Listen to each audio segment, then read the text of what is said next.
వ్యక్తిగతంగా నిన్ను పేరు పెట్టి పిలువుట అనే దీని స్వభావం ఏంటంటే, దేవుడు అనామకుడు లేదా దూరంగా ఉండేవాడు కాదు.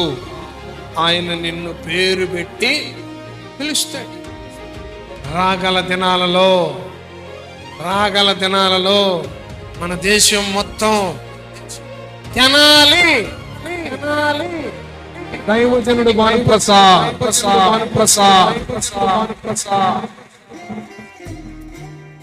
తెనాలి అనే పేరు ఎత్తగానే దైవజనుడు భానుప్రసాద్ ఉన్నాడు అక్కడ. ఇమ్మానుయేల్ ప్రార్థనా గోపురం ఉంది అక్కడ.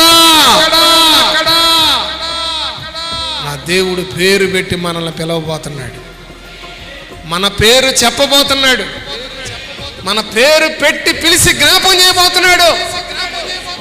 ఈ పరిచర్యని, నన్ను, మిమ్మల్ని, మనందరినీ దేవుడు అంత ఘనంగా వాడుకోబోతున్నాడు. పేరు పెట్టి పిలవటం అంటే ఒక గుర్తింపు, ఒక విలువ, ఒక బాధ్యతని ఇవ్వటం.